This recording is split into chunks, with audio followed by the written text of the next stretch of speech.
And do you know what a piñata is for? To have its ass kicked. To be hit. Okay? So if you're going to be defensive, protecting your ass, you can count on it that it's going to be kicked.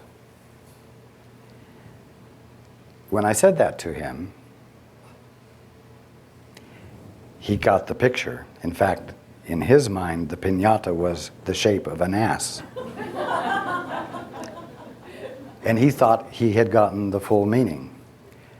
But I then added that one way or another, whether it's from getting your ass kicked or not, you will end up releasing and sharing the gift of the treasure that's in you.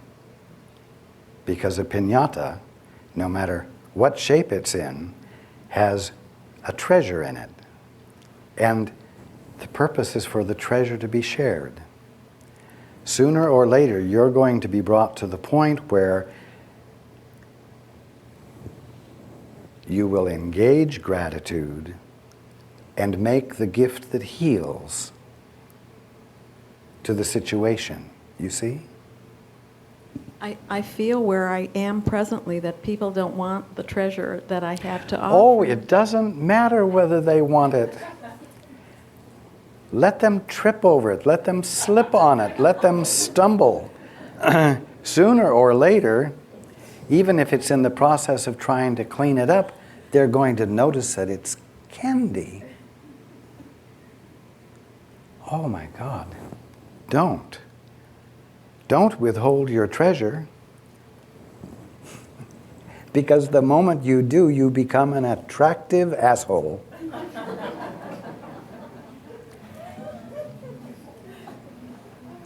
You see what I mean?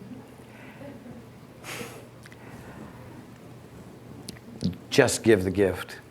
I have, and then let the chips fall where they may.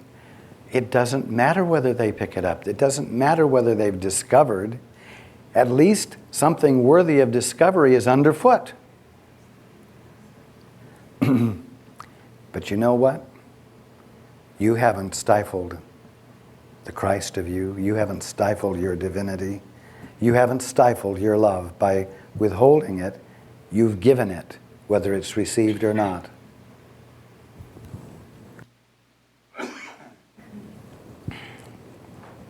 The whole system, the way everything is working at the moment, socially and politically, is based upon getting people to shut up, you might say, to stifle themselves and conform to the status quo. Don't make waves.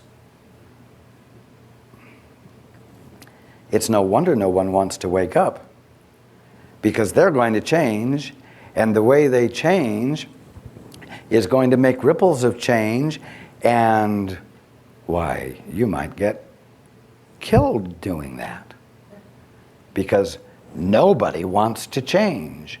So shut up. Don't make your gift.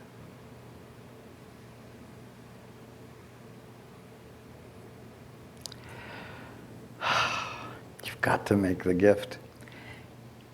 Not for them, but because when you stuff it, you become spiritually constipated. And boy, when the movement comes and you're constipated, and it's the movement of spirit, which is a big movement,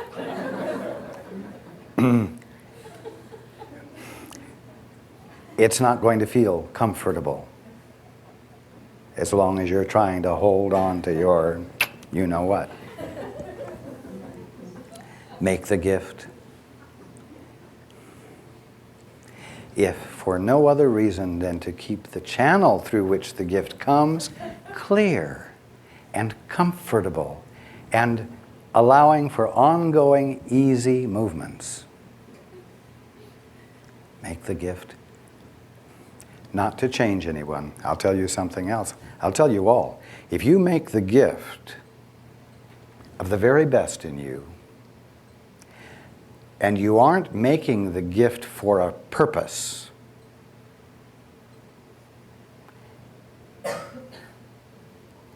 it will not meet resistance. It's when you try to make what you think is the gift of the best in you to make someone else change that you meet resistance.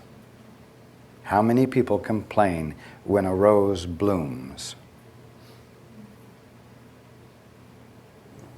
And it's not trying to do anything to you. But if the rose was somehow able to detach itself from the plant and move itself up and waggle itself under your nose and flop around your face trying to get you to appreciate the beautiful scent and its beauty, you would be batting it away. You see? Make the gift and let it go. Because whether it's received is not the point. Not becoming constipated is the point. You fulfilling your function is the point, not what anyone else does or doesn't do with it. But when it's a gift with no strings, you'll find yourself not meeting with resistance. You may be met with disregard, but not with resistance.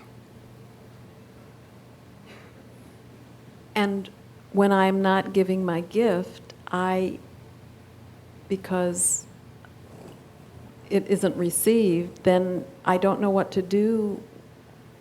I'm in a limbo state of I don't feel motivated or interested and don't know how to fill my time in meaningful ways a lot. Well, when I can't do what I'm meant to be doing.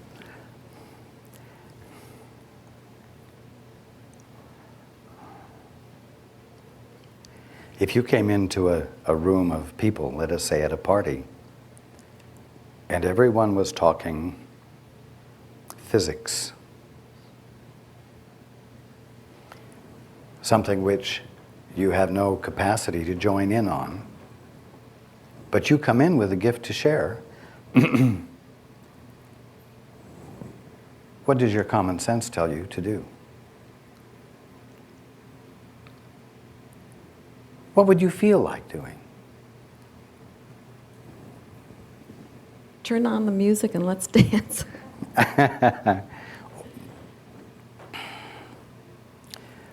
Or find another room, find others who could talk your language. Find another avenue in which to let it flow. It does not mean that you pass judgment on the room where everyone is talking physics or politics. It just means that you let that be and you find those with whom you can talk. We're not really talking about talking, though. But find another place where you can be meaningful and involved, even if it's a temporary afternoon job or doing something at the Civic Center or whatever. Don't grouse about the fact that here, where you wanted to make your gift, it's not being accepted. There's a huge world out there where more people are willing to accept what you have, the gift you have, than this small group that isn't willing at the moment. Now, you can't afford to stand for principle and say, well, I ought to be able to give it here where it's not wanted. Well, maybe I'd like to whip yourself, go right ahead, and be miserable. Or just be simple and use your common sense and say, oh, okay, I'll find some people I can relate to. And how to find those people? Well, the moment you stop focusing on that it's got to happen here and it ought to be able to happen here, the setup says it ought to be able to happen here, instead of self-righteous insistence, if you just open up you see, a lot of it will happen spontaneously. The opportunities will. You'll see the opportunities because you're looking where the opportunities are happening instead of watching to see whether they're getting the point, receiving your gift, you see. There's a little bit of manipulation and control there for righteous reasons. Well, there's no love in righteousness. There's no love in righteousness.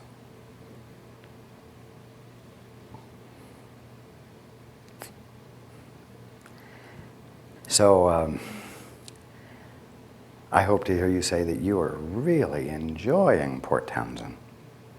There are aspects of that I do enjoy. But I said really enjoying. You know, what you appreciate appreciates. Like money in a savings account appreciates. What you appreciate grows. When you're engaged in appreciation and gratitude, the things to be appreciative and grateful for increase. And many times the increase does include the things that you didn't find yourself able to be grateful for and called a problem in the beginning. Go on a diet of gratitude. And cut out the constipating practice of stifling yourself and withholding the gift because ... Okay. A lot more fun is right there all around you. You just got to stop looking at the hole and start looking at the donut.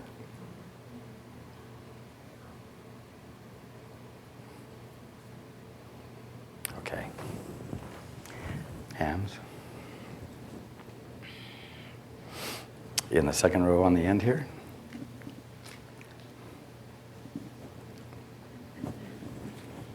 Raj, about 8 years ago I talked with you, and I'd asked you why I was here at this time, in this body, in this situation. And you told me that a great deal of preparation and thought had gone into this incarnation, and the purpose is yet to be unfolded, and at that time it was not appropriate because I would become so focused on, ta-da, I'm going to be doing such and such, and unfocused on what I needed to be studying, that it would be a while before it would be revealed to me. Well, 8 years is kind of a while. I'd like to check in again.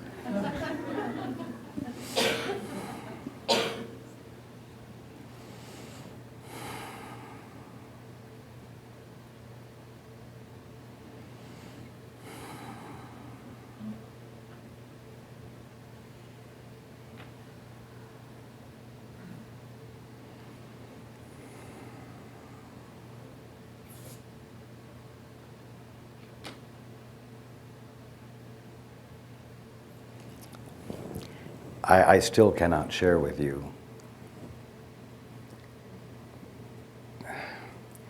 the purpose itself.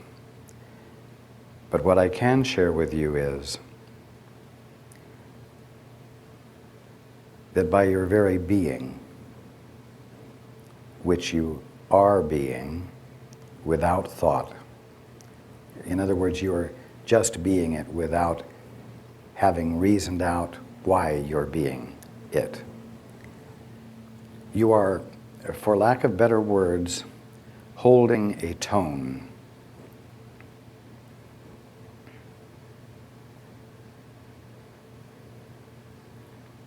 The name Christopher means Christ bearer. Well, that is sort of the meaning of holding the tone. Your very presence is holding a tone that stands in support of awakening. And it's having a stabilizing effect, which is allowing the energy of awakening to increase without being upsetting in the world. You are not the only one. But it's important for you to know that you're not doing nothing until you find out what your purpose is.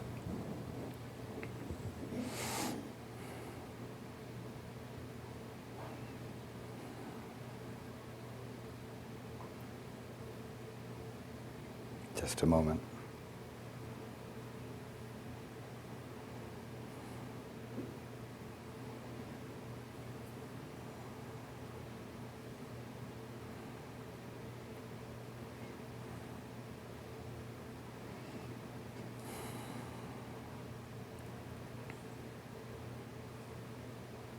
Okay, that's the end of the answer.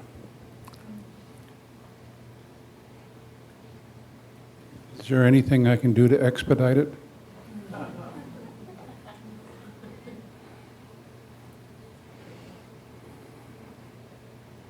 No, and that's why it's not something you are consciously aware of, so that you will not try to expedite it. Evenness is the nature of being. There is in you a commitment to that.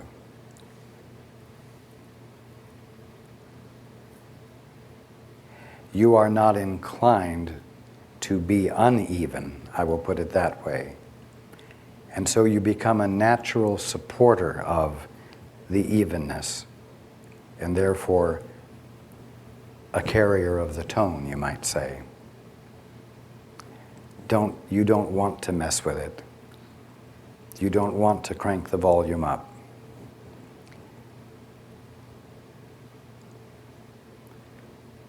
Just say okay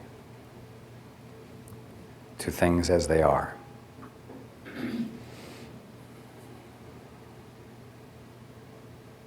There is much appreciation for what you are, doing, but not doing on purpose, willfully.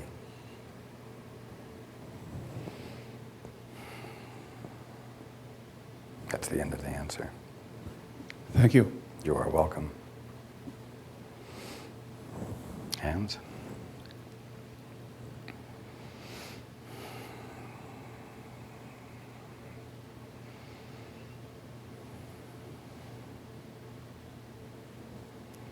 In the brown blouse.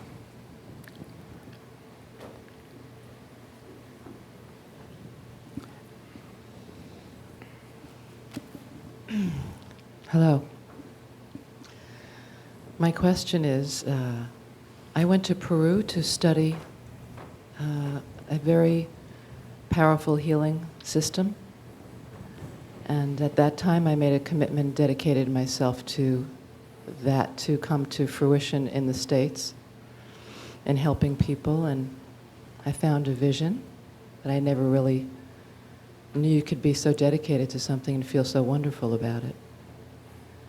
But in the interim, professional and personal things became chaotic around it. And I feel as though I've lost that. And I'm even wondering how I should I pursue this? You should pursue it, but not with a vengeance. To exclude everything else. Is that what you mean? That is exactly what I mean. And to pursue it not with the force of will, but the energy of allowing. After all, at the bottom line, it's an expression of love.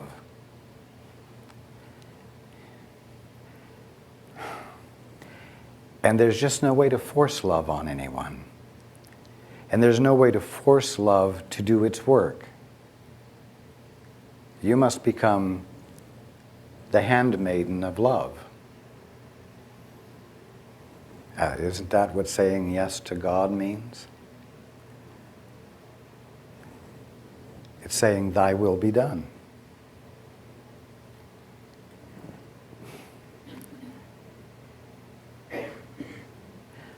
If you will just allow love, the love that you have to share, to find its way to those who are able to stand in receipt of it, rather than trying to get it to those who might be ready to stand in receipt of it, you will find the turmoil leveling out.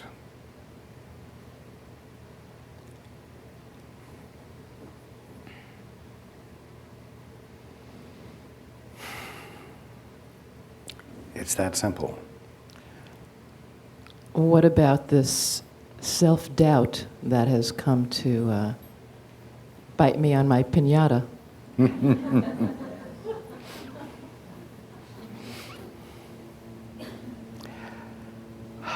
Self-doubt. What that really means is the suggestion that you need to stuff your love, right? Self-doubt says, maybe I shouldn't be doing what I was willing to make commitment to.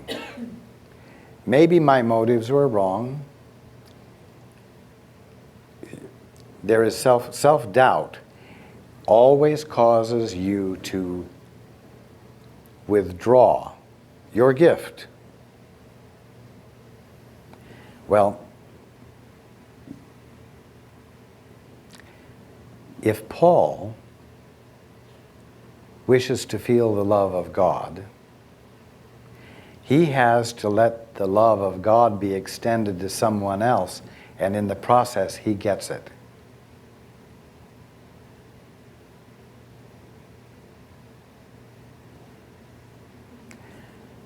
So, you must let the love that you have to give, that you feel there, you must extend it if you are to be blessed by it as well as another. And the self-doubt I'm referring to is my own critical self saying, you're not good enough, you forgot to do this part of it, or you forgot to, that's what I mean. Yes.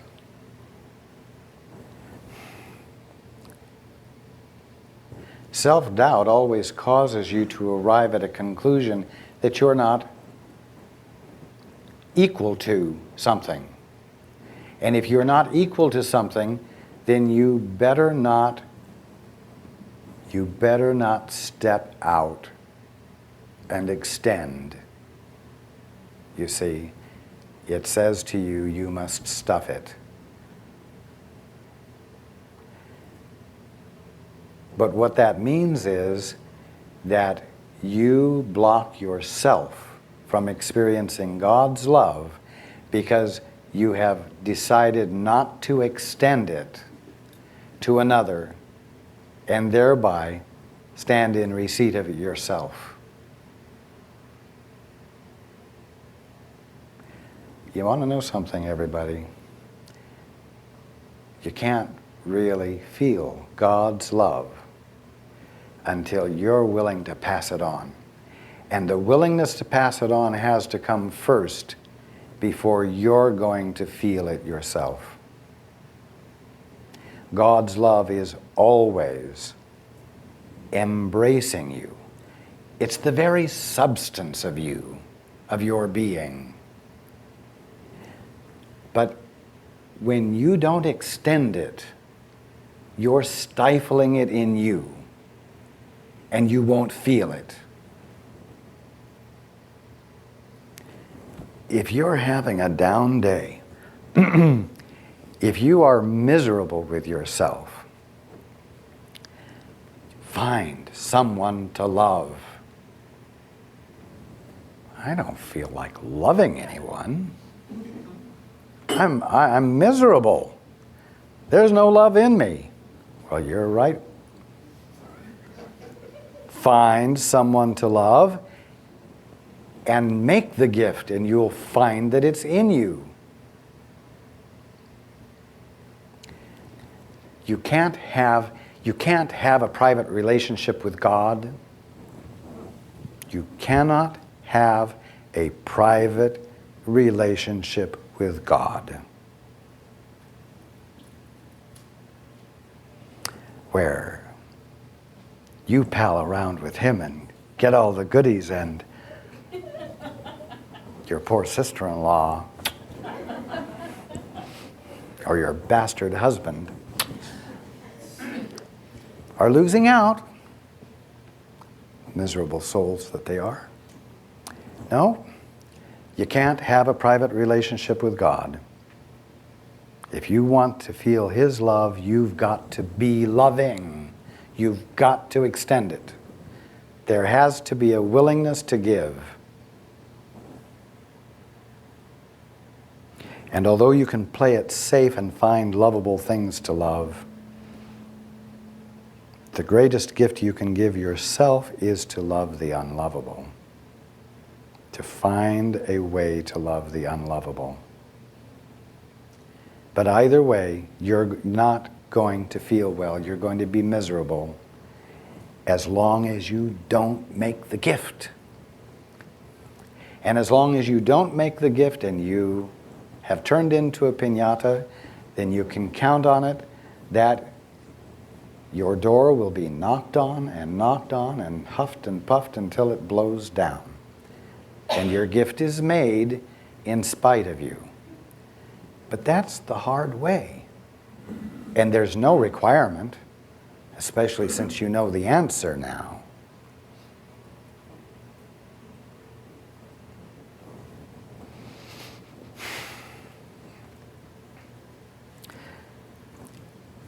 You know, there are only two voices that you can hear. The voice for truth or the voice for illusion, the voice for the ego. Is the voice for truth, is the Holy Spirit going to whisper in your ear things that cause self-doubt and suggest to you that you should withhold your gift?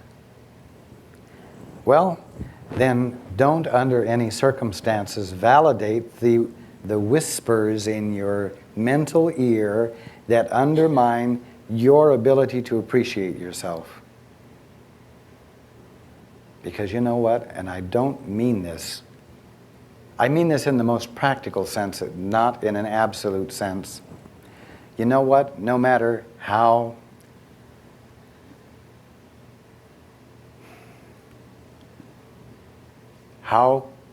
clear you are, there's always someone who's going to be less clear than you, who can appreciate and benefit by whatever degree of clarity you have to share that's greater than theirs. What I'm trying to say, rather than setting up sort of a hierarchy of superior and inferior, is the fact that there is no point in any of your lives where you're not valuable to someone. And you may have people around you or an ego of your own that wants to say, you're not good enough. You're not good enough to open up your mouth and say anything meaningful to anybody. That's a lie.